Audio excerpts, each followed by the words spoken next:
them if they're single. We are talking about dating.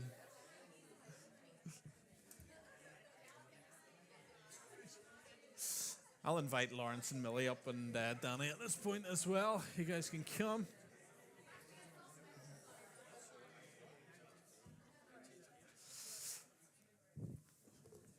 Lovely. There we go. Tremendous. Super. Are we well? We're good. Yes, good. Super. Lawrence, Millie, you coming up? Daniel, I'm expecting a lot from Daniel, by the way, tonight. Daniel's got a lot to contribute on this. Super. We'll go this side. You guys go that side if that works. Danny, you can take that one. You got two handles. There we go. Lovely. Is there anything I need to say before we get started in terms of like any detail? This is Hope Nights. You know where you are. We have an Instagram page. We are hope.nights. Is it called an Instagram page? What do you call it? What's an Instagram thing? Profile? Bio? What do you call profile? Profile? Facebook? What do you used to have on Bebo? Wall? Instagram wall. Anyway, we have that. We are hope.nights. That's where all the info goes out.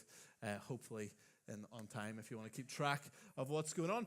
We've got people on stage. We've got 5 people on stage, actually, 4 of whom are likely to contribute and 1 of whom is likely to poo. And that's me, by the way. I'm the one likely to poo if I run off at some point. Great. Why don't you quickly say who you are? So I'm Jamie. I am Danny. I'm Millie. And Lawrence. Very good. And this is a baby. You're not like ready for a fight, are you?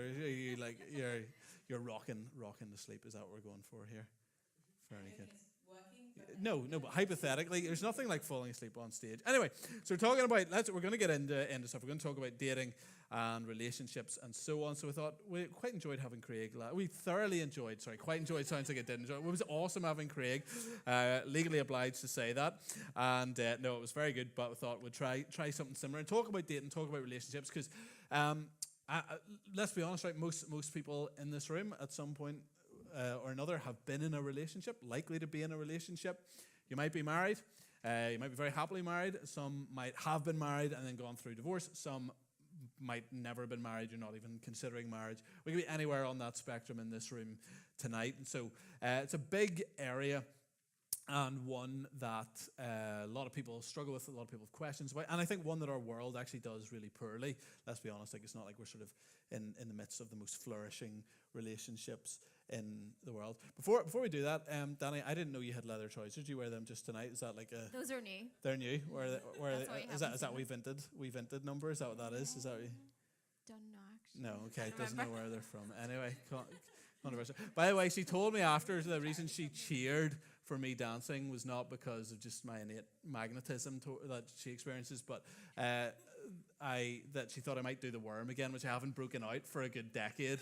Last time I did it at a wedding, I did ligaments in my toe, and I couldn't. You went to A&E. I went to A&E. There were various. I couldn't run for about 3 weeks, so yeah, it wasn't good. So I wouldn't break out the worm. No, it wasn't my plan. Anyway, dating, relationships, all of that stuff. Why don't you guys? Stories are always fun and interesting, and there probably are some lessons in them as well. That's always very exciting. So why don't you guys tell us like your dating relationship story? How long are you guys married, and then go back as to some of your journey towards that.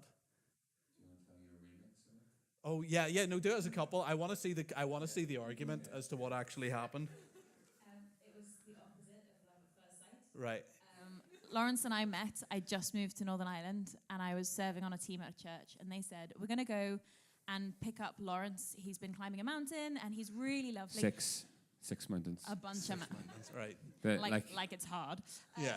No. 1 was in Kerry. 2 were in Donegal, 3 were in the Mourns. Come on. In 3 days, come on. Right, you can see why we have 2 versions of this story. Yeah. Anyway, everyone was going on about how nice Lawrence was and how much I was going to really like him when I met him. And I'm not exaggerating if I say he said 1 word to me that entire evening. He could not have been less interested to speak to me. And I just thought, this is the rudest man I've ever met in my life.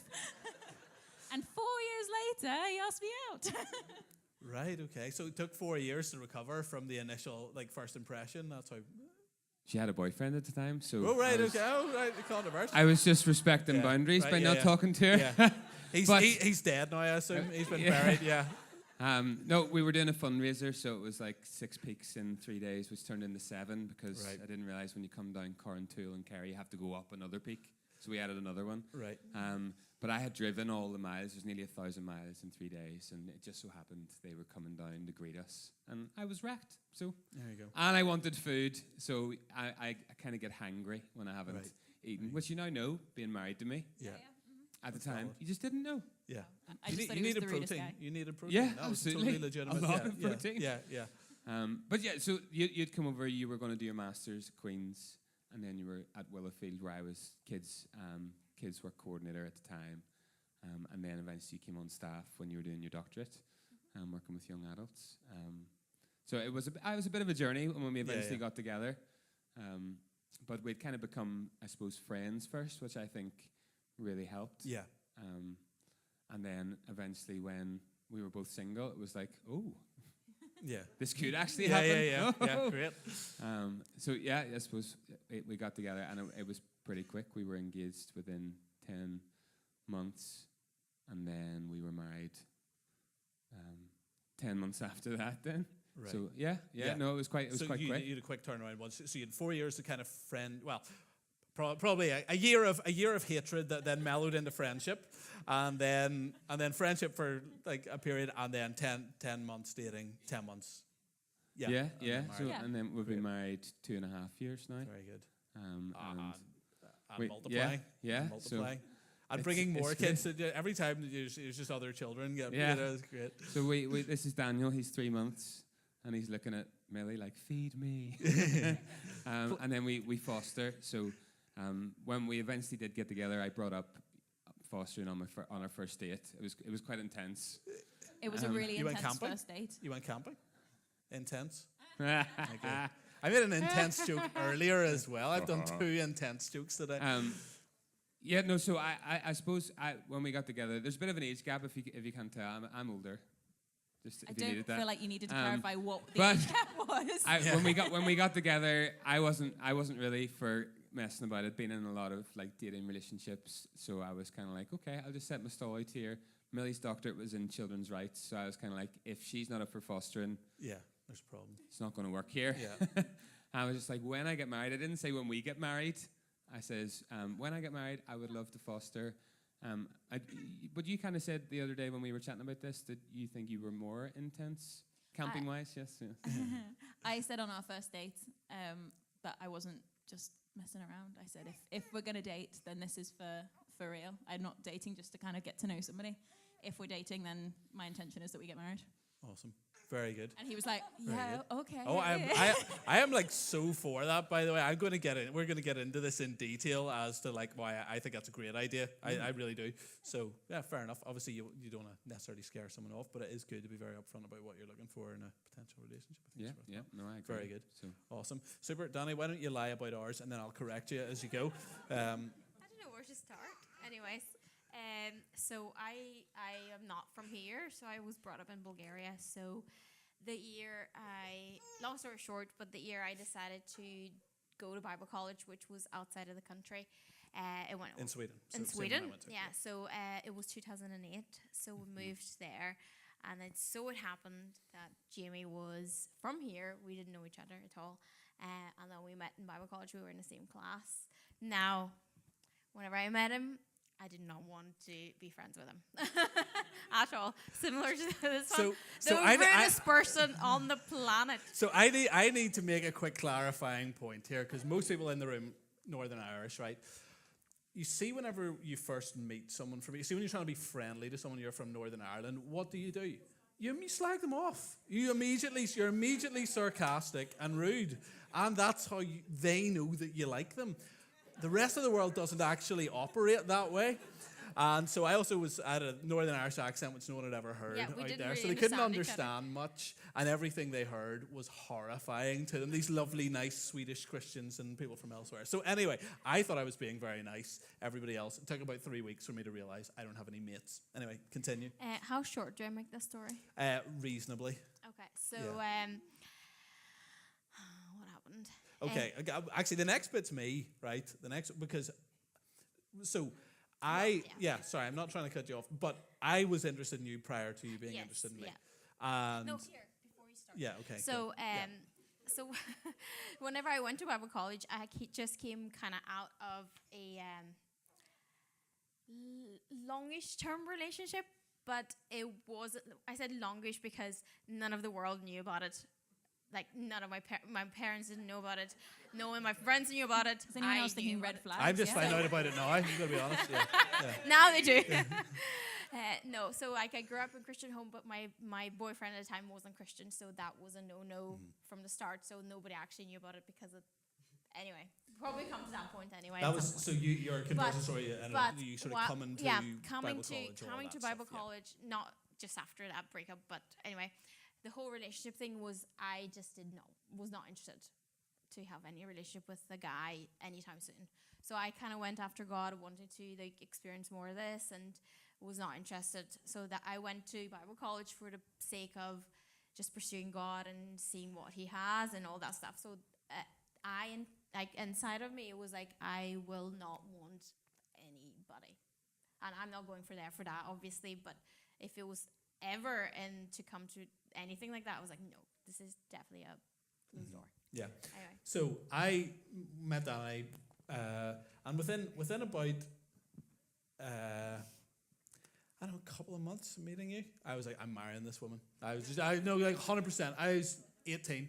I was like, I am going to marry this girl, and there's nothing, like, I cannot be stopped. I was 100% convinced I was going to marry you. You needed some talking into the idea, okay? But I knew, so I was doing everything under this, right? So I was like, stalking's a strong term, right? Offering to walk her home in case anything bad. She lived about 2 minutes from the church, right? But, I would just sort of, well, make sure you get home. And I would be praying over, like, I remember one time we were at this conference, they hung up all the coats outside. I was just grabbing her coat, just praying over it, like, Lord, let her be my wife. I was like, yeah, absolutely, yeah. No, I was totally, and then I kept, like, asking God to, like, confirm it. And I legitimately did. I kept, like, everything I asked for God to confirm it, He 100% did. Like it happened, right? So there was no doubt in my mind that we were going to get married.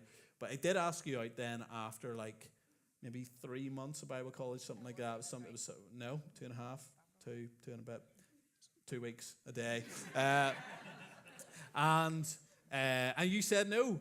But so Danny, her English wasn't great at that point, okay? So my understanding of what she said was, I'll date you at the end of the school year. Because what she said was something along the lines of, I've committed this year to God. I was like, no problem. Praise the Lord, sister. I will happily wait. So then just acted like we were kind of almost in a relationship, and then she eventually just caved. That's basically what happened. No, what happened is after I said, I'm not interested, and maybe we can chat again in the end of the year if your feelings are still there, but I'm not putting any thought in that. I don't want to. Not what you actually said. What you think you said. Yeah. Then it was literally probably 2 weeks after we had that conversation. There he comes again. Not fully understood what I really meant. No, you didn't speak English. Yeah.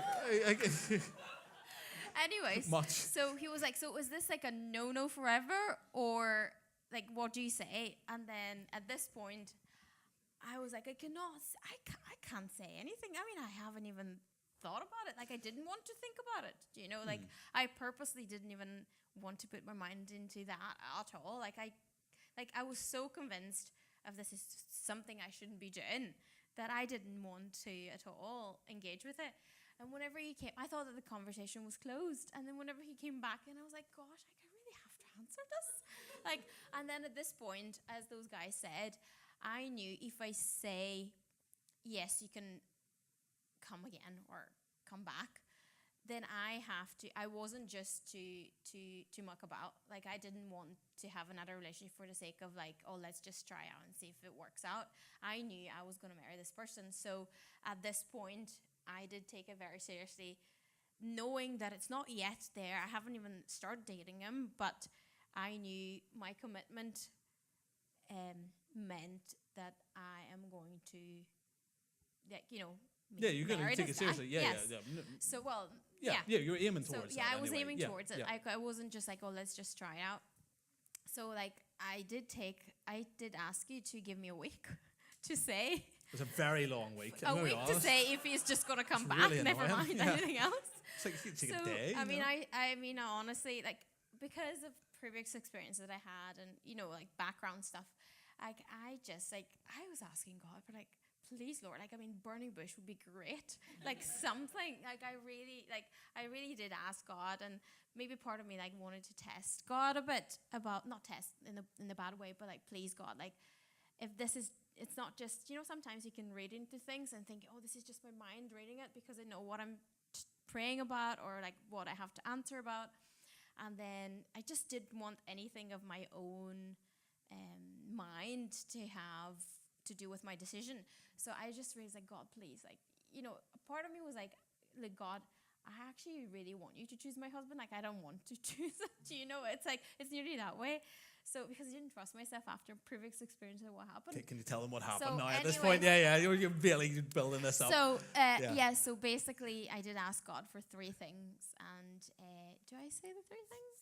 Say one if you want to. Anyway, there were various things, but like, one was like God had to give me a word. And again, I wasn't looking in the Bible for a word.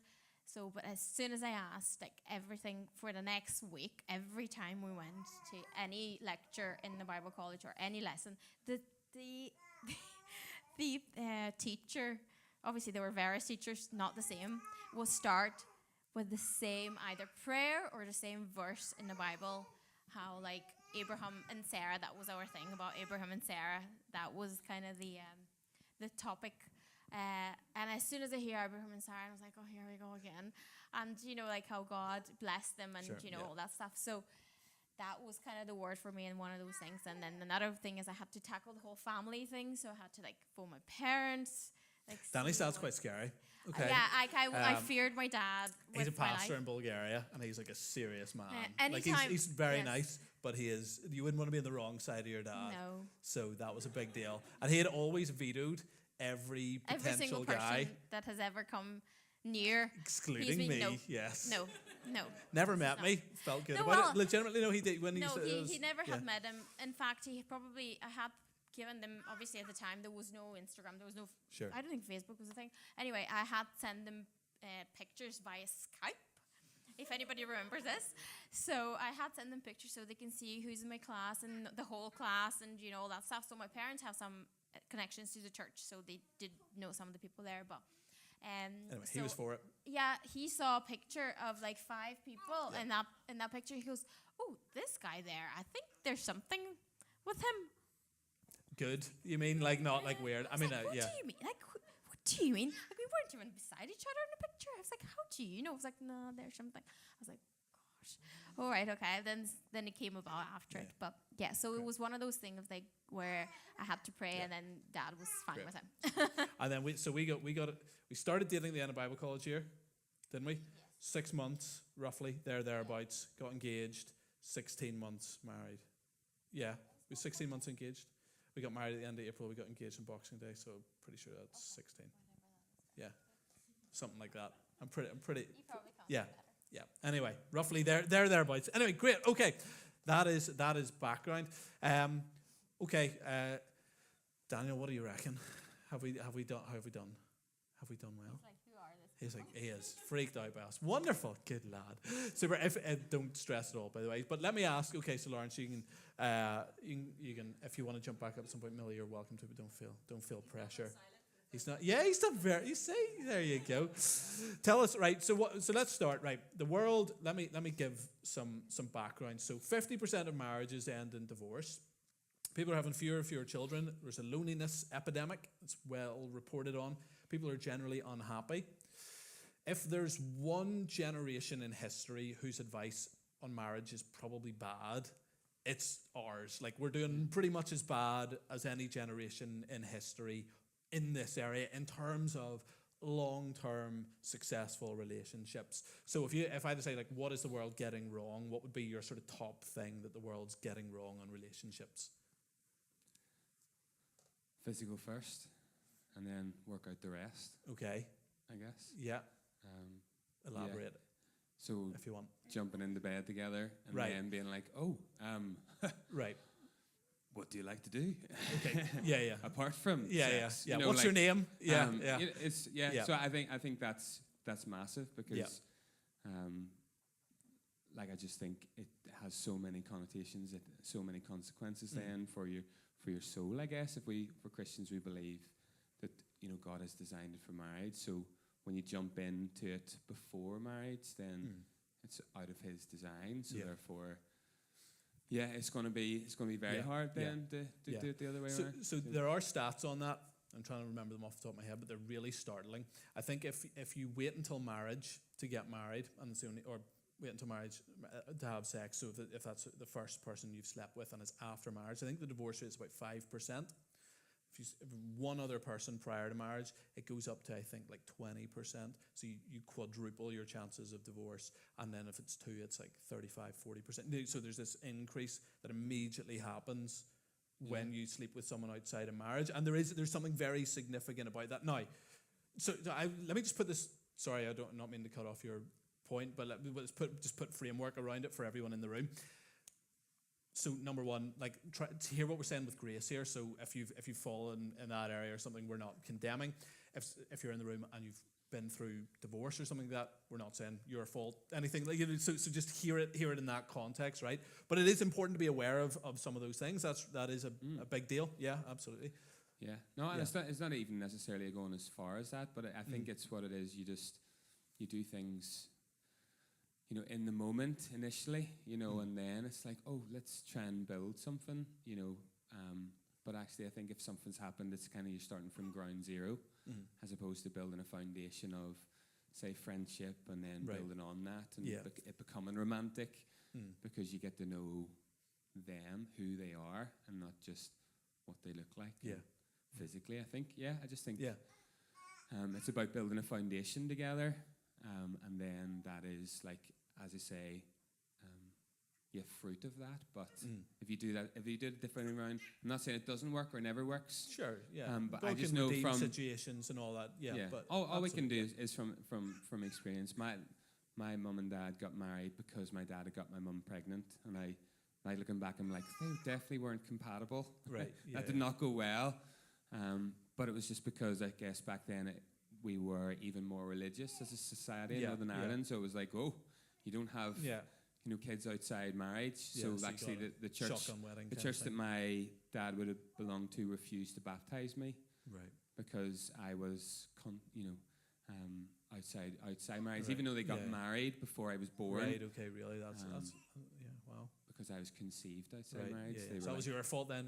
No baptism for you. No baptism for me. So, but again, I suppose that shapes my story then. So, with Daniel, I wouldn't get Tim baptized in water as a baby. We'll get him dedicated. Sure. Yeah. But for me, actually, it was a real incredible moment when I did get baptized in water, like full submersion, full slam dunk. And it was brilliant. It was really formational for me. So that. I suppose we're shaped by our story as well, so that's shaped what I believe then. And great, very good. Millie, do you wanna try? You're welcome to try and answer from there if you want. If it works for you, whatever. We know what you look like now. You've sat up at the front, so yeah. What's your thing on, like, what does the world get wrong if you had to give one thing? Yeah, I think I agree. I think there's also an element. I think from my experience of dating as a non-Christian. I think there's also an element that, like, you put yourself first no matter what. And I remember somebody once giving me advice of, like, if he doesn't make you feel special every single day, then he's not the right one. I know, Daniel. If he doesn't make you feel special every single day, he's not the person for you. But actually, there was never any advice of, like, well, what are you doing to make him feel special? Right. And I think often it's very kind of self-focused, which is not great either. Yeah. I think, the advice like that is probably another issue, isn't it? Which is slightly different to the physical first, but it is that one of, like, if everything doesn't feel magical all the time, there's a problem, is an insane standard to keep anyone to, right? I mean, let's be honest, right? If I have a cold some morning and, do I make you feel special? No.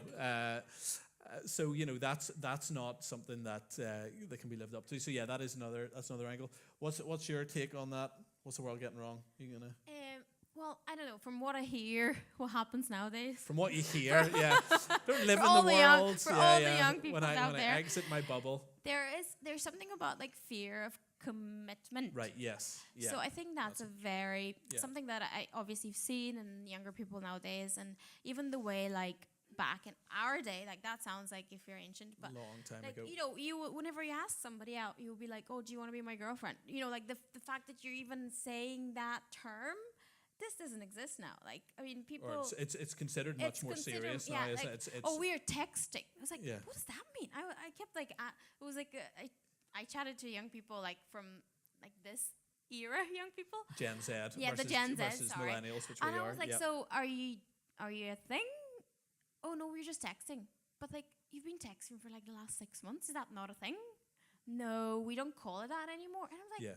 but that's what we called it, boyfriend and girlfriend. You know, Yeah. like, so like for me, is like this has become so non-committal Yeah. to the point of practicing non-commitment. the The practicing whole way through. non-commitment. Yeah. But then if you start with nothing committing, then how do you expect to get to a commitment for even more and something Right. more, Yeah. what do you call it, serious and, like something for life? Do you know, like Mm. I feel like the world doesn't want to commit to anything in case they miss out on something better. Do you know, Yeah. you don't actually want to pursue something and make it Right. happen. Do you know, Yeah.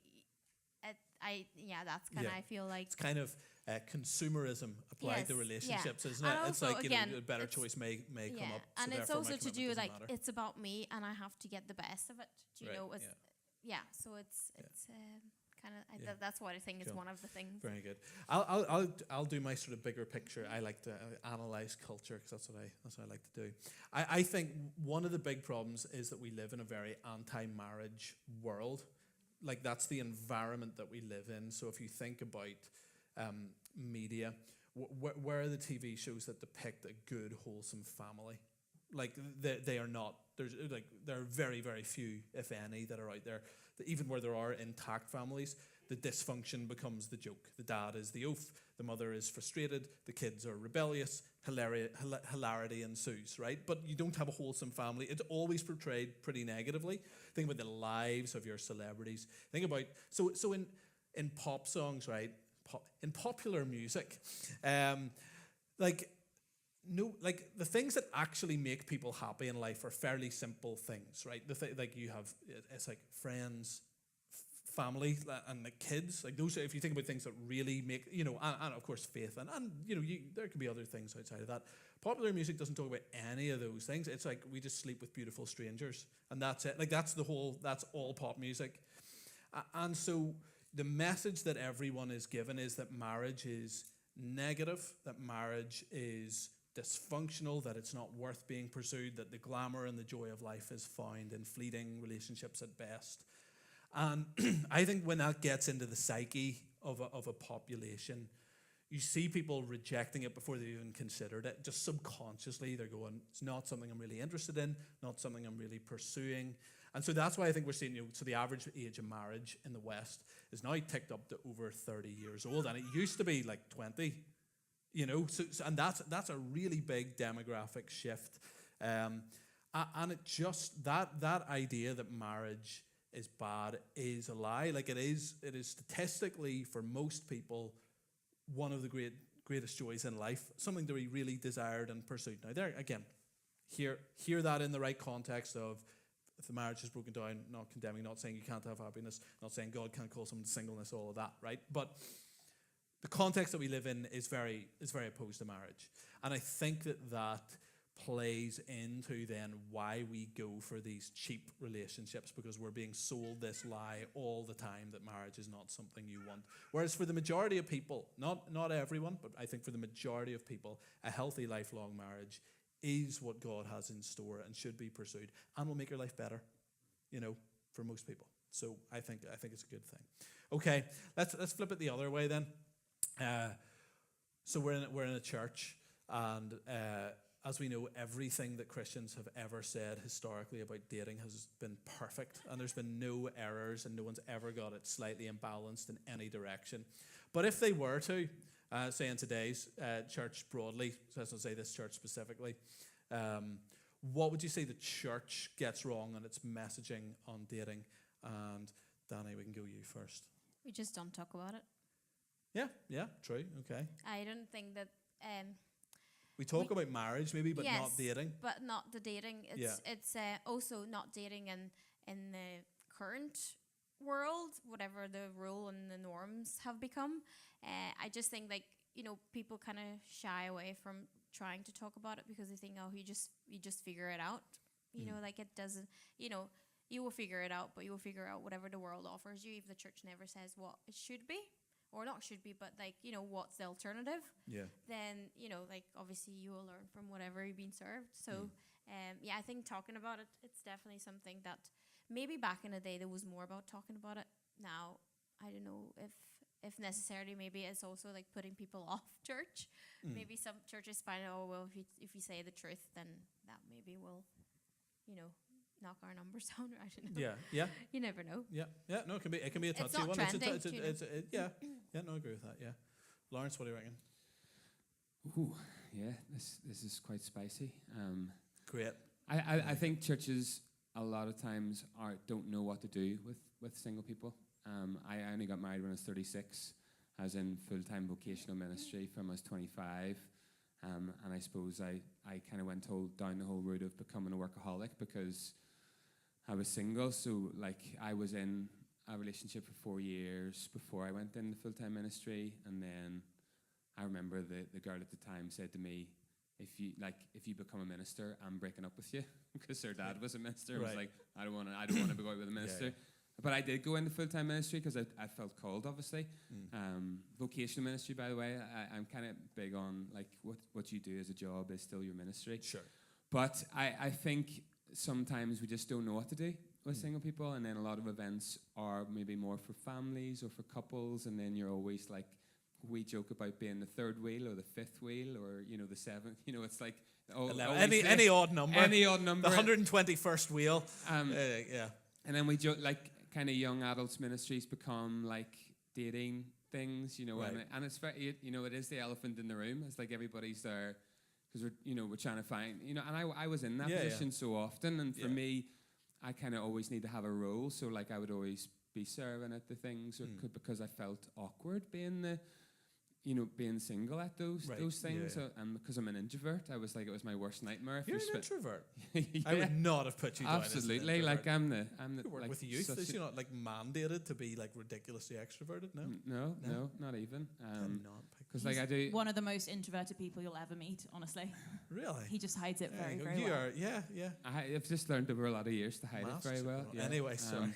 But yeah, I just think we've like we don't really nail it as a church, and maybe marriage is maybe almost sometimes like vocational ministry. It's seen as the holy grail. It's like to serve God. It's like you must, be like this, and maybe it's not that we've said it, but sometimes we model it by, how our leadership structures are, and so I guess we're obviously we're all a work in progress. So churches are trying to find the right balance, but I haven't encountered many churches who do it that well. So are you saying So let's unpack that a tiny bit more.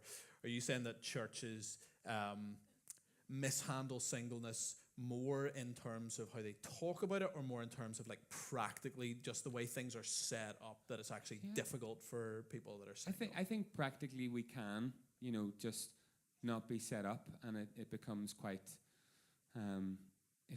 hard to connect if you're not. Can you give like an example where you notice that, like something that, something that you might tweak if you're thinking of a good thing. Sorry, this is no, I'm not trying to grill. okay. I just think it's interesting to land it. Can I help? Yeah. Yes. Do. So one of my best friends is single in church, and she said that the biggest bugbear of hers, now she's really into kids ministry, is that if you go to a family service, you're expected to have kids. And she said often the family service is like the all-age one where you have contemporary music and things like that. But if you're there as a single person, people are like, oh, do you not have children? But it's called a family service. Surely that means everybody in the family of, the church. And she said that for her is a really big one, because if she wants to go to that service, there's an expectation that you'll bring a child along. Right. Yeah. Okay. Yeah. So it can be things like that. Yeah. But then there is then one kind of offer that I've seen speak into really well, like Pete Scazzaro, emotionally healthy leader and emotionally healthy discipleship, and he talks about serving from your singleness and from your marriage. Sure. And I thought that was good, because for me, I was single for many years in full-time ministry, and that was okay because I didn't line manage anybody who was married and with kids. But then when I started line managing people who had families, I had to change my thinking and how I led, Right. because I couldn't then model like that you work 6-7 days a week, and that be me trying to pushing ahead and Sure, everybody yeah, trying to keep up with me, I guess. So what I like when I read that, I was like, I need to model something better. Just because I'm single doesn't mean I should set this bar so high that nobody can keep up. I need to have a healthy rhythm, Sure. Yeah. and model something different. So that changed, I guess, how I led as a single Christian. Right. Cool.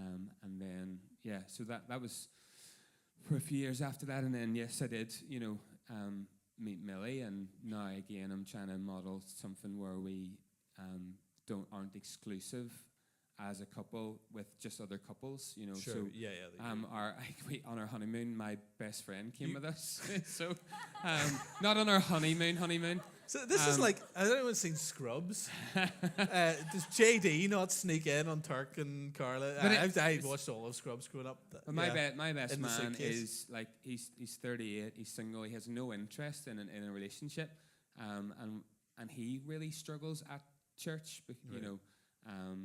So again, would just get involved. So he has a role, so he doesn't feel like a spare part. And you can kind of hide that, but actually, really, you are still struggling and you're longing for connection.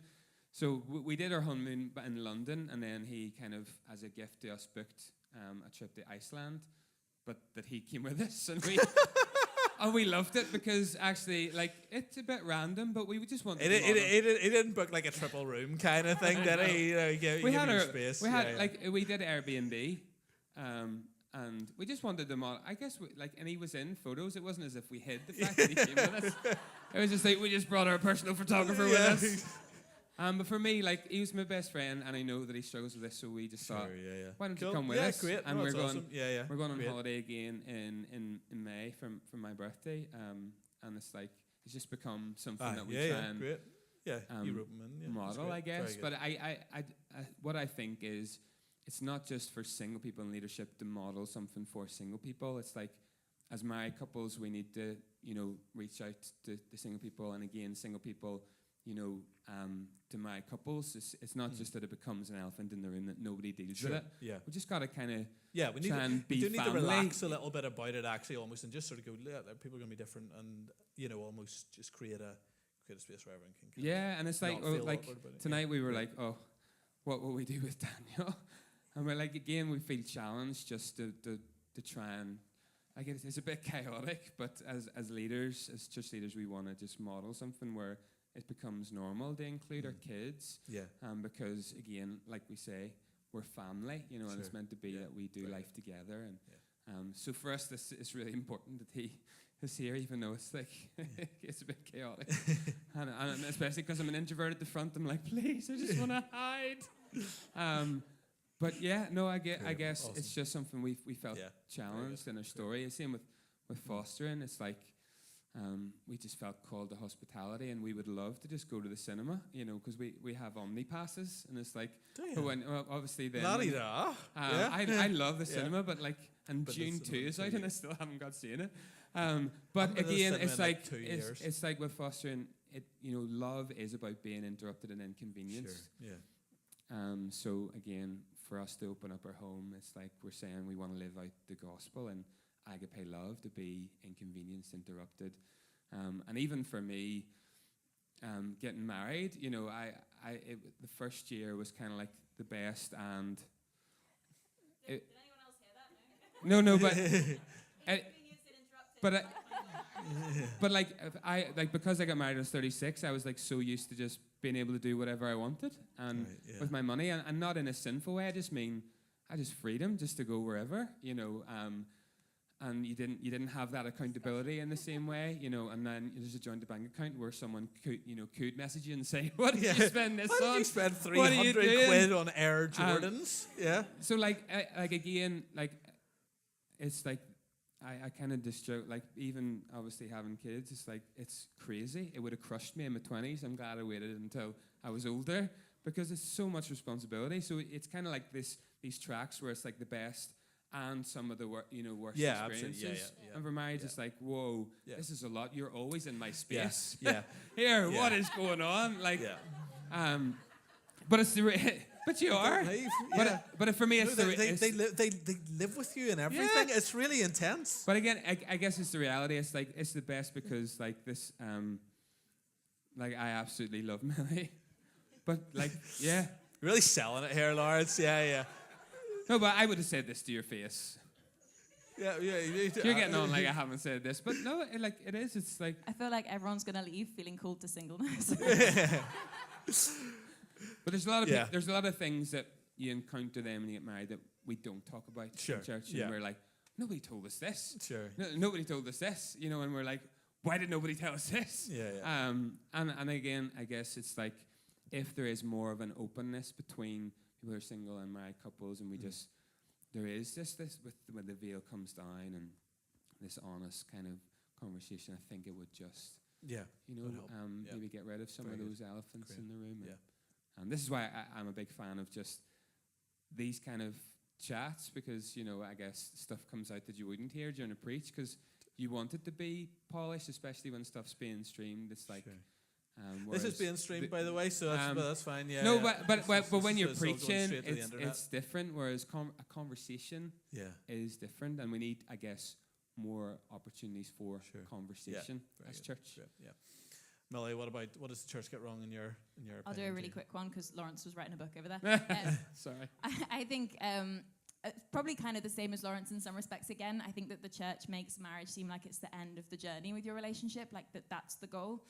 Whereas, as Lawrence said, it's actually, our relationship is totally different now than it was the day we got married, and it'll be different in 5 years and 10 years and 20. Yeah. But I think whenever you're 18 in church, like the goal is that you find your partner and then you get married and then that's it. Everything's happy ever after. And I think actually what the church should be kind of modeling isn't that marriage is this idealistic fairy tale, but that 20 years married, 30 years married, 50 years married, that's the fairy tale. And I think I'd love to see more conversations about that. Yeah, very good. Yeah, Tim Keller said something along the lines of, in a lifelong marriage, you're probably married to like 5 different versions of the same person. That sounds about right. That every decade you significantly changed by the end of a decade. Maybe not a year, but 10 years. You want your fundamental core. In terms of Christianity, God, all of that stuff, right? Hopefully you're not a Muslim in a decade, and then a Buddhist the next. That would be a weird, you'd be schizophrenic. But we're all. It's great we don't have polished preachers, Lawrence. Yeah, I would have thought that line through before I said that. Anyway, but yes, you shift a lot. You shift in what your priorities are. You shift in. Yeah. No, that's obviously, we all look exactly the same as we do whenever we were 19 years old. But most people don't have the same skincare regimen, and therefore do change that way as well. You get older and stuff. Very good. Okay, here's my one. Right, I think the church spiritualizes dating too much sometimes. So I think you can under-spiritualize it, but I think the church's tendency is to go... So there's a lot of lines you hear in church settings about dating, which I don't agree with. One of the big ones, which I heard was this, is godliness is sexy. And godliness is great. There are plenty of godly people. There's godly wee old ladies. There's godly, you can be godly at any age, doesn't mean that is attractive to someone. I view like godliness and kind of that walk with God thing as the foundation.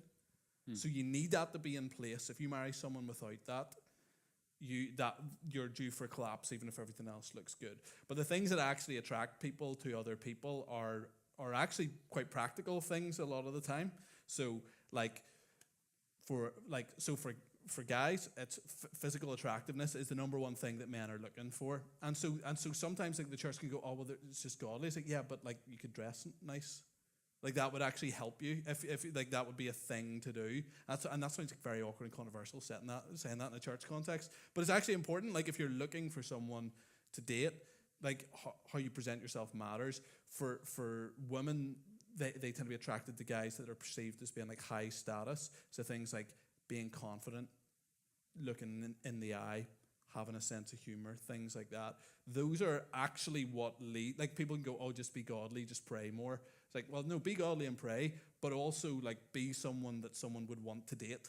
Like that's actually really important, and we don't ever talk about that. And so you can end up with single people that are just going, if I just spend more time in the Word, I'll get a date. It's like, no, you could actually like go and meet some people, and you could try and find someone to date and be someone that's appealing to date.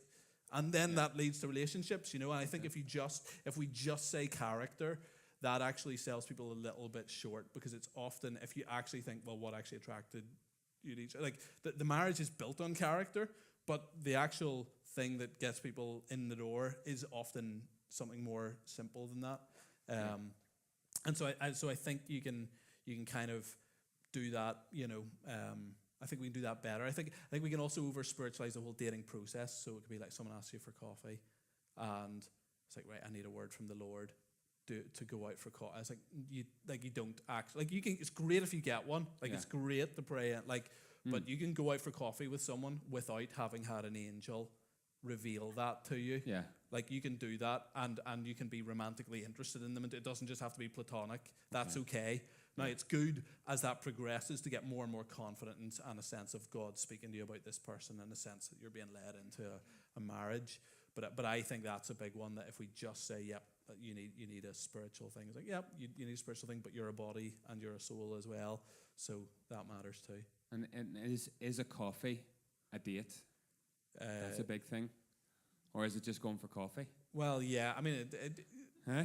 This feels like we're scratching the old wound here. Yeah. No, well, there's history be between me and Millie, because I had kind of went for coffee with one of her friends. So actually, us getting together was a bit controversial because, well, I had gone for coffee with one of her friends. Sure. Yeah. So therefore, I'm obviously out of bounds. Okay.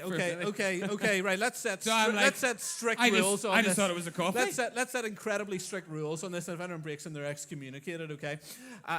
So you can have coffee with someone else for a work purpose if they're the other gender, or same gender, not a date, obviously. But if they're the other gender, work thing. But if it's social, correctly perceived as date. I think that's a good rule. One-on-one. Yeah. One-on-one. Okay, so it is a date. I would call that a date. Yes, I would call that a date. Yeah, and I think can we show of hands if that is a reasonable standard, if you agree with that? No? Not a date. 100% a date. 100% a date. Woo! Jenna, would you want to come up and just share? No, if you, yes, absolutely. Like, do you mean with a stranger, like not stranger, but somebody that you actually have no friendship with? Is that what you mean? Is that someone that? Right, we're gonna get off track here, guys. Okay, we will do an in-depth theological survey under the definition of date off the back of we'll phone Craig. I'll ask him if he reckons that's a date. Your YouTube channel. Absolutely. Right, okay. I've got to set strict guidelines for how the church should view these things. Okay. Right, what is your most controversial... Sorry, by the way, if people want to submit questions, you can do it on the Instagram at wearehope.nights, or we'll do them from the room at the end. If you do it on Instagram, obviously we don't have to put your name. If you have like something that's more, personal or private, you're welcome to do that. If you don't mind people knowing who you are, you can raise a hand at the end. Anyway, what's your most controversial piece of dating advice, Millie? The most controversial piece of dating advice for me is that even if you've been intimate with somebody, marrying them isn't going to take away that, so that's not a reason to marry somebody. I think especially in my friendship group at a previous church, there was definitely a kind of vibe of like, oh, well, like, I didn't mean to, like, I didn't want to, my boundaries were this, and then we've gone over the boundaries, and now we've slept together, but it's okay because we're going to get married. And I think that then, not only I don't think that's theologically right, but also I think it then puts a lot of pressure if the relationship isn't then going well, for you to say, oh, but like, we have to get married or else, otherwise then that's all for nothing, and otherwise then I've sinned, and otherwise, actually I think there's probably no point that's too far for you to say, actually, if this relationship isn't right, I shouldn't marry the person. And you'll save yourself a lot of hassle if you don't settle for the wrong person just because you've made a mistake. Sure. Yeah. Very good. You alluded to that earlier, Lauren. So let's put some thoughts about getting pregnant as well outside of marriage, right? I think you'd agree. I think there's an honourable sentiment behind that I think's a good thing. Of like, we're going to take that seriously, and it's almost something people these days wouldn't even think of it. So it's an honourable sentiment. But I think you're right. I think just because so if you've slept with someone prior to marriage, or you've even had a child, that does not necessarily mean. Now, often I think, particularly if there's a child, it can be a very good thing, but it doesn't mean necessarily if there's, significant issues that should be a marriage. So yeah, very good. I think it's a good point. Yeah. Super. Lawrence, controversial. Ooh. Spicy. I'm not even sure it is controversial because you already said it. Mild. I do just think physical attraction matters. Yeah. So if you aren't physically attracted to them, and you still get involved with them and do the dating thing, I think you're setting someone up to be hurt. Yeah. Because I'm going to admit that I have done that, where I was kind of like, I was in a season where I had been single for a long time, got on really well with someone, knew that I wasn't physically attracted to them, but I thought, okay, we'll still push on this door, and I did. I hurt them, and that's not fair. That was bad of me, and something I needed to apologize to them for. But before God say, because I did think it was a good thing. I was like, well, they're godly, right? Yeah, yeah. And I did then thought, well, that's great, but it's impossible to have a godly female friend. You have to marry them. That's the thing. Yeah. Well, no, but it's the thing. That is the thing. People think that way. Yeah. Yeah, and it just didn't, like, I ended up hurting him, and that was wrong. Now that I look back, and you could say, maybe ghosted, I guess. That's the kind of term where I just was like, no, I just kind of retracted. I was like, oh no, I've done something wrong here, and eventually kind of needed to own that. But for me, physical attraction is really important, and I guess what you said, like, it's different for males and females. But for me, that is just so important. Yeah, no, it is. It is the number. It is the number one practical thing for guys. When you say, what are you looking for? Yeah, no, absolutely, and yeah, it works slightly differently as to how men and women are attracted to each other. But there's a lot of truth in that it can't be overlooked. Shouldn't be overlooked. Right, Danny, controversial dating advice. It's kind of probably the pressure. I suppose, like, once you reach a certain age, the pressure of, like, oh, I better get on with this, in life, I must find somebody, or like just even that pressure of, like, oh, it has to happen. Like, I feel sometimes we do feel that because age, norms, or whatever, but, like, if you're not ready for it, yourself as well, if you're not ready for it, just don't try manufacture it. Don't try look for it. Like, there's something about, like, I know probably reach out in singleness, but there's something good about singleness. I am married, but, like, there is, God can be in your life whenever you're single, and there's something good, and it's good because if you are to get married, is that small period of life that you would never have again, that it's important for your relationship with God in a way that you would not have whenever you get married, but there's something more that adds to your life. Paul talks about that. Paul legitimately says when you get married, you have other responsibilities than just God. So something is added, so it never looks the same. Yeah. But it's that period of life where it's just you and God. Like, if you were going to look at that way, from Christian perspective, and if you're a Christian, it's like it never comes back. And I think we sometimes overlook the spirit as, like, oh, we're always in a search for somebody, and we always, like, there's nothing wrong in that to obviously look for somebody, but there's also timing. And then if you're thinking, okay, like, I'm probably not ready for this, just wait. I mean, again. So you saying sorry. Is the pressure of you saying don't date if you're not interested in marriage? Is yes. That how you, or fair don't enough. even don't date if you actually feel like that you're not ready for that. Not saying that if you date you have to marry that person, but dating is connected to where you're going. To where you're going. Yes. But if you're not going there yet, don't just date for the sake of, like, oh, I have to tell somebody I have a boyfriend or girlfriend, or, like, I might as well somebody's asking me, "Oh, are you dating somebody?" and I feel the pressure of it. Do you know? Okay. Mine is this, right? If you don't want the end destination, don't get on the train. Right? If the train's going somewhere that you don't want to go, don't get on the train. And if you are on the train, get off the train as soon as you can. So put that in the practical terms. If you don't want to marry a non-Christian, you don't date a non-Christian. Like if you don't want to be like because that's going to the destination you don't want to go. If you're dating someone that you don't want to marry, you can't see yourself marrying, you should end that relationship. You should end it, obviously, I say immediately. Don't do it in the middle of this meeting, but do so. Not by text. Not by text. No. Like smoke signal, something like that, something more personal. No, like because for a number of reasons, right? A couple of reasons. Number one is there's emotional connect. You talked about it. There's emotional connection being built there, and the longer that goes on, the harder it gets to. So the more damage you do to the other person, or the harder it gets for you to make what is the right decision. So like you can be drawn away from what you know is right because you built this really strong emotional bond because you've been dating for 6 years someone that you didn't want to marry.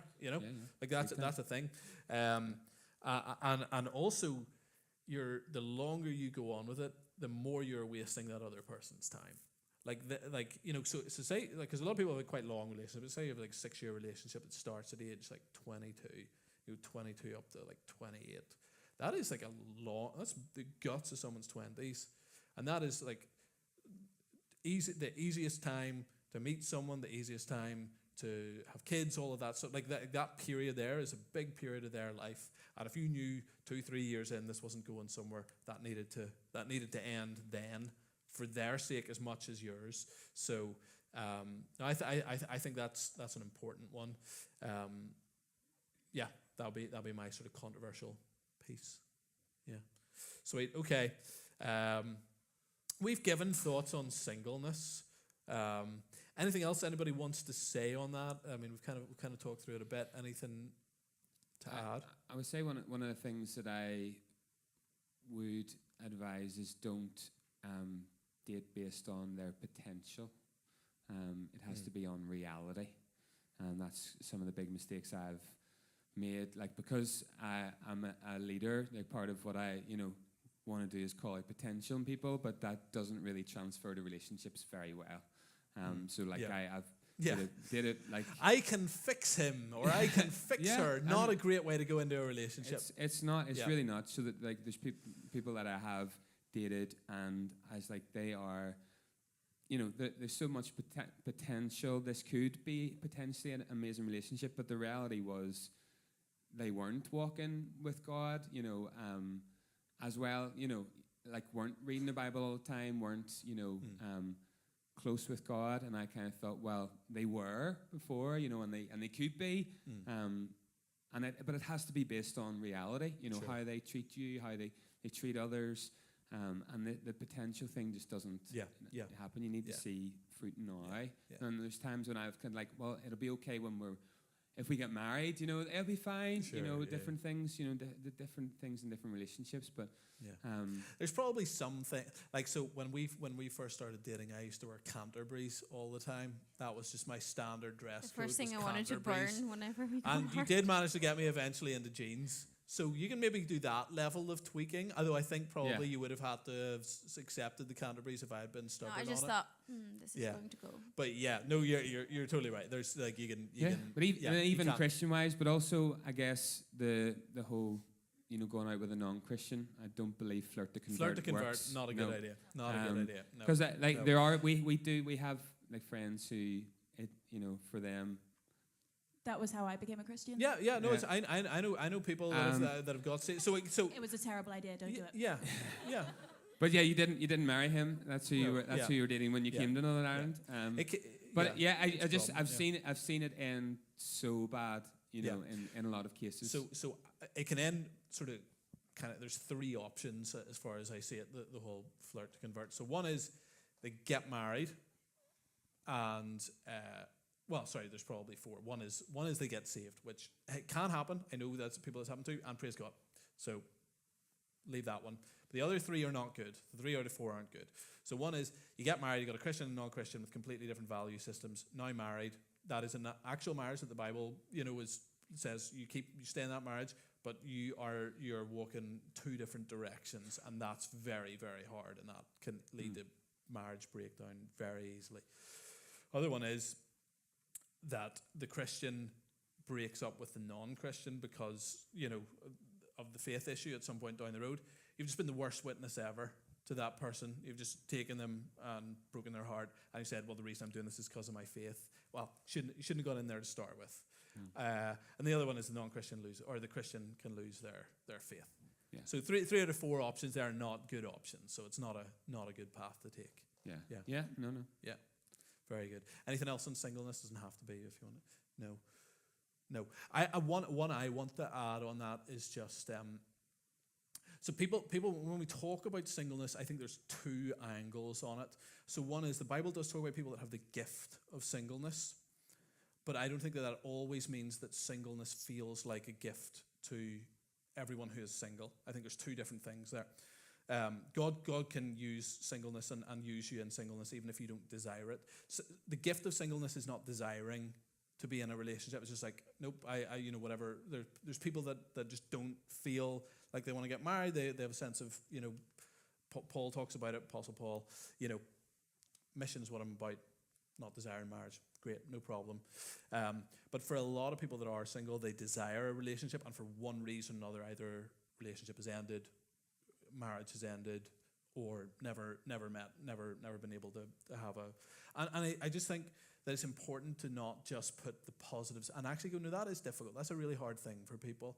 And it just is the churches to go, yeah, look, we want to be a place. I think it goes back to so much of what you said about being a hospitable place for everyone. I think that is really important because there's people that don't desire singleness but are single. And that's where I hope that we as a church are good. And I do think we are quite good. I actually think we're not bad. Compared, I'm sure we've got flaws. I'm sure single people here could say, no, got a bunch of tweaks. Great, let me know. But we want to be like that because it can be a difficult place to be if that's not what you want to be. And part of that is giving feedback as well. Yeah. I guess, like, instead of just leaving to join another church, we do need to be better at feedback as a, sure. In culture, Yeah. Say, and I don't mean just fire off an email, but just, actually chat it out. Yeah. Connect in somewhere and serve and give life as well, but actually then to say, well, is there something we could do better? Yeah. Whereas a lot of times we will leave places without actually connecting in and giving feedback and say, well, this is how I experience it. Yeah. And then, the church, places have blind spots and they don't know. Yeah. You don't know what you don't know sometimes. And big time. Yeah. So, and it's only when that, someone joins the church Points and it out. that's how they experience it. We're like, okay, we didn't know, but we're willing to listen and then do something about it. Cool. It might not always be how you look, so it's not coming in and saying, start this club for me. We're not, it's not like that. Sure. But I'm saying, it's living out the gospel as a family, as a church family. So. Very good. Super. I don't want to take too much longer. We'll try and get through a couple more questions here. What about, So we'll do. It'd be good if we did one or 2 thoughts on marriage at some point, which I know I didn't give you guys a heads up for, but we'll ask for your best bit of marriage advice in a wee minute. So that's your heads up. What about single people that don't want to be single? So people that are actually looking for a date. What do they do? Particularly, like, say, right, we're in a church. What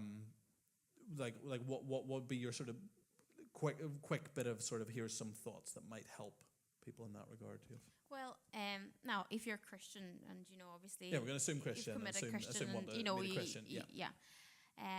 So I remember, like, with me having had a bit of a tour around of trying to find my fit and found my fit and all that. Like, I did what I first noticed with you, it was that you loved God. Like that was what was for me capturing the wasn't fact. my It wasn't your look, no, it wasn't. So that proves the physical thing with women, like, it's not the top priority. Like, not at all. Not that, I mean, Yeah, I again, know. No, I don't noticed get you me were wrong. hot. I'm going to be honest. That was the first thing I noticed. Oh, she's an absolute babe. I fancy her. That was what I noticed. Yeah. But, you know, like the heart Yeah. for God, and, you know, the way he loved God. And I was like, I really want to be like this guy. Like, again, it was nothing to do with, I wasn't physically attracted. Like, as Could you stop repeating that on stage, Danny? Cheaper, so woman. Because of the Canterbury's. Yeah. Once she got you in jeans. Once it was the jeans, yeah. It was like. I gotta be honest, I was slightly weird looking at that point in life as well. I had very long should like have hair. pictures I should of have some probably. Cheryl, go to my Facebook, find an old photo if you like, and you can put one up. You can see what she was working with. It wasn't great, okay? I didn't start training until much all of that. Anyway, yes. Continue to tell them about how ugly I was and make your point. yes, so you know, I just kind of was like, I really like. Again, we were also Bible college, so that's not very normal thing. Normal people encounter, like, you know, we were there to, like, you know, obviously pursue God and, you know, like be trained and all that. So it's a completely different environment, but it's what captured, like, it was like this love for God, and I really wanted whoever I am going to marry one day that they will be. I know it sounds like that, nearly like their relationship will probably be better than mine.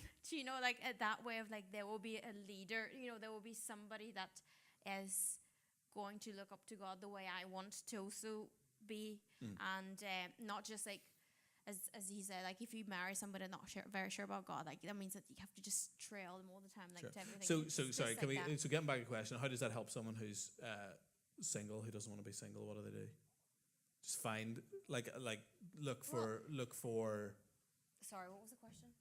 I forgot. someone who's single that doesn't want to be single. What do they do? Just Go to like, Bible college and find a young Northern Irishman. Just no, basically look for the people that love God. Like Sure, yeah. you just Yeah, that no, it's good. environment. Yeah, good. Sounds Great. like she's saying godliness is sexy, ladies. Isn't that what she Hey. I'll be honest, okay? I have a very good sense of humor, so that definitely helped. Although they didn't realize it in Sweden at the Well, time. if but that's your yeah. priority, you look Yeah. for the first priority you have. That's my. Yeah, great. Right, what are you guys? Quick thoughts on Yeah. that, if you have. I was not single for very much of my adult life, so I feel like I'm probably not the right person to speak into this. But maybe one of the reasons I wasn't single for very long in my life was because I was I've never felt called to singleness, but I also was like, I went to everything, like any young adults groups, any Right. volunteering, and whatever I could do, I did. Yeah, that was going to be my. Yeah. Sorry. No, it's great. I can elaborate, but yes, I agree with that. I think it's important to put your roots down places. Right. Instead of just bouncing between places, put your roots down somewhere and serve and give to that place and that church, you know, nourish it. And it's all about who you're becoming as you do that. But also, I guess, not hiding behind the serving as well, because I would have done that, you know, and then you're not making yourself available. And I guess dealing with hurt as well, you know, so that you're not carrying that into any future relationships and you're not bleeding, you know, over them. It's like, make sure that you are healed. Recognizing, yes, that, and I prayed this recently, that scars are still a sign of healing, but you've got to be realistic about them, not be ashamed. And yeah, I guess, yeah, you still got to be available while also putting your roots down. I think it's okay, because I see, you know, we can bounce between things and just, you know, always, but you could be bouncing away from things as well if you're not putting your roots down somewhere. So yeah. Yeah, very good. Super. Yeah, I mean, I agree on the sort of get out there thing. I think that's you're not going to find a date at home alone. I mean, at the movie Home Alone, you might actually, but I mean, like, you're not gonna, like, sitting in your house on your own. Not happening, right? So there has to be some, with anything in life, you have to actually have some degree of input into what you're trying to achieve. And if you're here in this room, you're going, I would like to achieve a healthy marriage one day, and I am single, then you should do something about that, something practical. So I am big into, like, whatever works within reason, but like dating apps, if someone has a problem with, like, using them as a hookup app, that's a problem. But like dating, where you're very upfront about what you're looking for, you're not interested in anybody that's not, you know, meeting your criteria, like, if you use them as a way of, I'm just interested in finding someone who's maybe interested in getting married to someone one day and is a Christian, that is completely legitimate. They have some downsides, practical downsides. They tend to bias very heavily towards physical attractiveness, which, as we've heard, can be overcome. So, nonetheless, they bias towards that, and so, like, if you go, I'm not objectively the best looking person ever. Well, you can overcome that in other areas. Like, there are ways around that. I think things like, so I actually think Bible college is great, like a wee year out Bible college kind of thing. Great, bridal college we used to call it. Right. Awesome. Mission trips are, like, I know a bunch of people that have met on mission trips and got married. Great place to meet. Things like that, where you're in a place that you can actually build connections with new people, and they're, guys and girls together around the same age. I think practically, like, so here, okay, I won't give advice to ladies on how to get a date because I'm not a lady. But guys, here's my practical advice, right? Put yourself in places where you feel confident and competent, and invite someone to come and be part of that, right? So I was listening to a guy who talks a lot about this, and he is a very strange looking guy. He has literally no hair, even eyebrows. He looks like an egg. And he admits openly that he is a strange looking guy. And he's married. And he said, look, I know I'm not the best looking guy, but I'm a good public speaker. I was speaking on this topic. So I invited the girl that I was interested in to come and hear me speak. And that developed, he's like really confident. He's good up front, good, that was that, foot through the door for him to be able to then, have a relationship. Now he's married, and wonderful. And so if you are sporty, do they have any baby eggs yet? Sorry. I think I have a couple of baby eggs. Yeah, I don't know, but hopefully they got her looks. I was just thinking. No, so if you're sporty, like invite her to come watch you play sport. Like if you're good, if you're bad, invite her to watch another team play. What right? if you think you're good? Yeah, but no, you have to play well. But actually, you're bad. That is your World Cup final. Okay, you have to be on form that day. There's no mucking around. Okay, if you are good up front, do something like that. If you're musical, invite her to the gig. If you're intellectual and introverted, like go to places where that comes. Like go to a museum or something where just you're able to. Because that is something genuinely women are interested in, guys that are confident and competent. That is attractive, and that's a good wee practical bit of advice. I have one more. Sorry, okay. If you're finished there. No, I'm joking. No, keep going. I think what we can get into is if you're single, you read books on singleness. And if you're married, once you get married, you read books on marriage. Whereas when I was single, I did read on singleness, but I also started reading marriage books because I saw that as where I wanted to go. And before I became a parent, I started reading parenting books.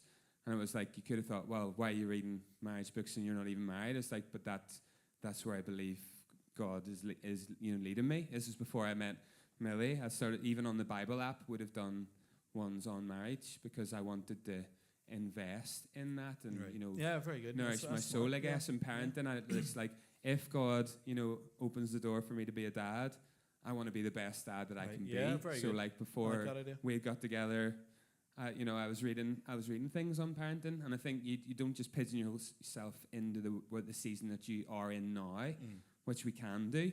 It's like actually read into the season where you believe God is leading you, or would you would love to go. And you might read a marriage book and go, absolutely not. But at least you've actually read into that season. Yeah, I would agree actually with this because it's even for the younger ones, like as more the teens. I just remember like a few times whenever I was a teenager, like all you dream is like to get married. That's what, full stop, girl. Oh, I would just want to get married. You don't actually think what happens next. Do you know, like, what's after that? I mean, obviously, you have kids, like, down the line, but bar that. Do you know, like, so I kind of read a couple of books, and I was like, oh, my days, like, these people went to struggle. What? Were they not, like, the most in love people in the world? Do you know, would that not just stay like that? Like, it kind of come, like, you actually see beyond this, and then any expectations that you have wrong, as we mentioned, are kind of starting to, like, okay, this is actually work. Like, this is this is not just it's there and it stays like that forever. Yeah. You actually have to input and stuff. So it was very, as you said, like, reading stuff for going ahead. It would just have a picture of what it's like, because we all think of like the roses and pink clouds and everything would just stay there all the time. They don't. No. Well, Do they not? Okay. they change colour. Do for me. Anyway. Okay, right. Let's do a couple of questions from Insta here, right? So I'll throw them out. If you want to answer. So we'll do one answer and then we'll let one other person elaborate for the sake of time. How would you know a relationship is right for your faith if a past relationship with a Christian wasn't? And how would you commit to it without fear of getting hurt or feeling disconnected to God? Anybody want to? Yes. So past relationship with a Christian. How do you know if one is going to be right, and how would you commit to that without fear? Yeah, I guess the one thing I was chatting about recently was like, if you have a bad experience at one McDonald's, that doesn't mean that the other McDonald's will be bad. Right. Yeah. Whereas a lot of people will be like, I'm never going back to a McDonald's ever again, and it might have just been that that one had dodgy staff, or that people were having a bad night.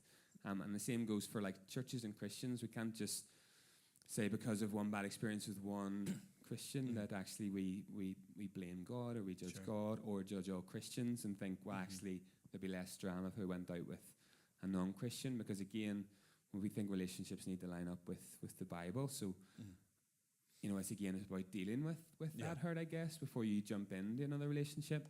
But it's like, it's asking yourself, am I healed? Can I move forward, or do I have to sort this before I get into this relationship? But if that person's a Christian, that's already a really good sign. Yeah, it's a good sign. I guess. Well, you won't get a big voice saying it's them. That'd be very helpful. Yeah. Actually, my mum and dad both nearly got that. My dad had a dream about my mum, and so that'd be real helpful. But most people don't get that, right? Yeah. So. Yeah. Can I say this, right? How do you know a relationship is right for your faith? You don't. The honest answer is you go into it, and how do you commit without fear of getting hurt or feeling disconnected to God? You will never be 100% sure, and you will never be 100% like not fear. Like there'll be a part of you whenever you enter any relationship, you go, it could end in a way that you don't want it to, right? So if you're looking for the ironclad guarantee that this relationship is it and will work out the way you hope it will, that does not exist. That's too high of a bar.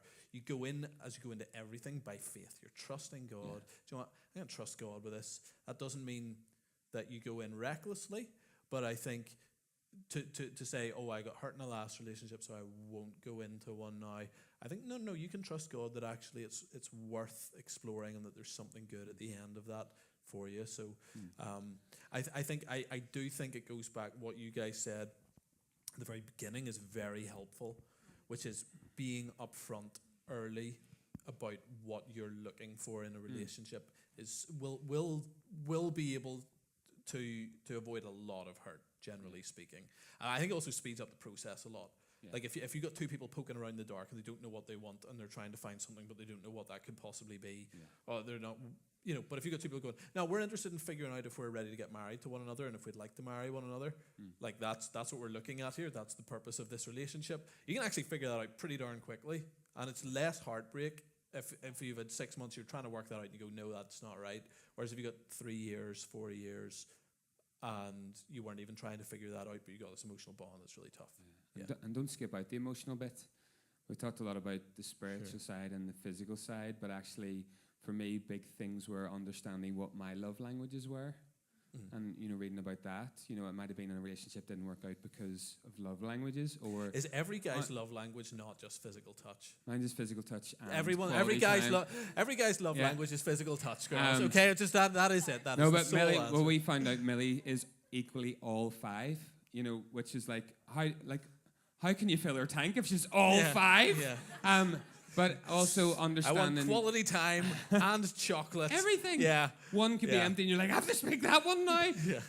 But also understanding your attachment style. There's so many different emotional things. Like, I was anxiously attached from a lot of stuff, from me growing up. And I had to understand that that like even though I was sure I was going to marry, like like my attachment style was trying to mess things up as well.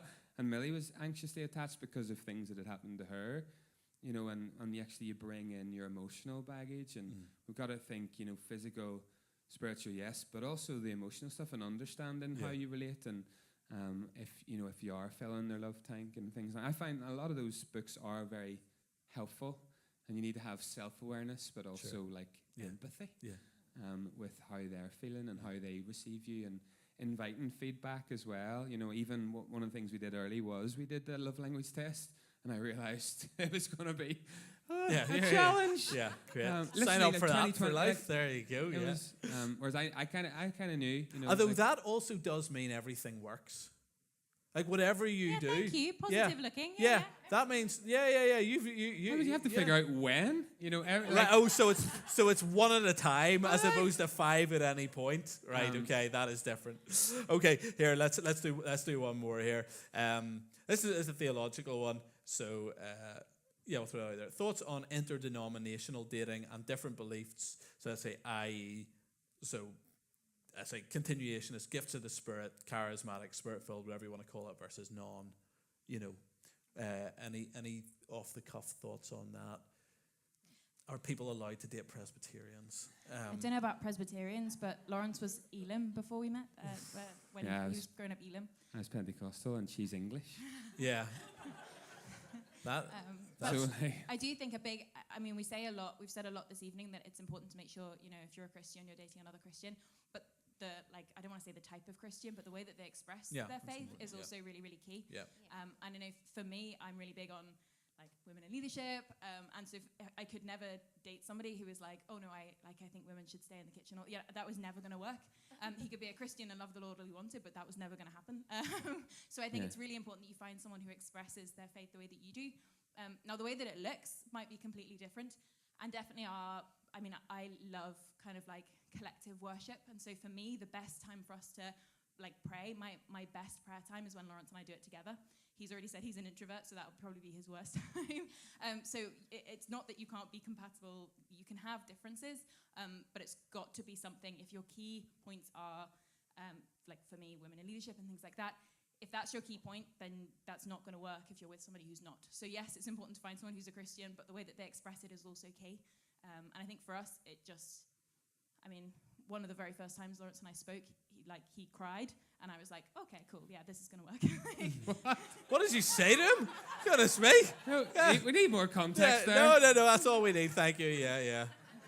No, well, you give your testimony at a camp, and it. Oh, I thought you just went and spoke to each other. Goodness me, yeah. But like your story really impacted me, and it was to do with how a man in leadership had treated you, and I cried for about an hour. And God was breaking, you know, the father heart in me, I guess. You know, like I was in that season where like I'd just become kids and youth coordinator where I was, but also it was something about when you shared that story, I felt like God wanted me to protect you, and I didn't know down the line that we would get together. But the first time we had coffee was to kind of process that, because like I literally cried for an hour uncontrollably. But if he'd have been like, yeah, that was great, but I really don't agree with women speaking, so that would have been a really different, that relationship would have turned out very differently. Right. Yeah. Cool. Yeah, in terms of like interdenominational dating, I think you will always have, so even within like a very good healthy marriage, you probably have a couple areas where you're not like fully 100%. You know, you might have some hopefully minor areas where like, you know, you disagree on something. That's okay. I think you do need to think about, can we go to church together? Like that's probably where I draw that. If you're happy to go to if you can go to the same church and both enjoy that church and grow in that church, that's good. If you're like, no, I really couldn't go to a church like that would be too much for me or too far a step, then that's probably quite that's going to be difficult, right? Because you should go to church together as a couple. So if one can go your way, that's probably okay. Because it'll get harder when you introduce kids into that mix. Right, yeah. And if you're both pulling opposite ways. You shouldn't be going to two different churches as a couple. I don't think that's wise at all. I think you're setting yourself up for a whole bunch of issues there. So I think you should be in one church. So that's where I'd probably put that. So and that will have a different level. There'll be different issues that different people hold with a different degree of weight in that regard. So some people would say, well, I'm charismatic, but I'm an open but cautious charismatic, which means I'm charismatic intellectually but theologically not, or not theologically, practically not, or things like that. So you need to think about what are the key issues to you. There are certain churches that I could go to. There's certain ones I couldn't go to, even if I think they're great Christians and all of that. Just like I couldn't go to a church that looks like that. And so, yeah, that's where I would try and draw those lines. So yeah, but you never. I guess finding someone you're perfectly aligned with. Yeah, that's fair. Probably not realistic either. Plus, just talk them into your position. Just harangue them. Good luck. They'll give. But I guess we say the creed is like we believe in one holy Catholic Sure. church. It's like Catholic meaning universal, by the way. Yeah, small c. Everybody's Don't like, panic. to have to marry a Catholic now. Small c. By the way, we love Catholics. I'm just. But yeah, like that's why when I released music, it was like I put it under a Jesus thing, because it's like, Jesus is the most important thing. If they believe in Jesus, that you can build on that foundation. I guess there will things, even we, don't see eye to eye on everything, but the main things, sure, I would say we do. Very good. Any questions from the floor? Speak now or forever hold your peace. Great. Fantastic. Great. Well, we shall pray. Guys, we're at 5 to 9. You're good? Let's close in prayer, go get some coffee and stuff, okay? So thank you for listening to us for so long. I would like to blame other people, but I probably spoke most. So thank you, Lord, for tonight. Lord, pray your blessing on everyone here, God. Whatever stage, whatever part of a relationship they're at, whether that's singleness, God, after a relationship, before one.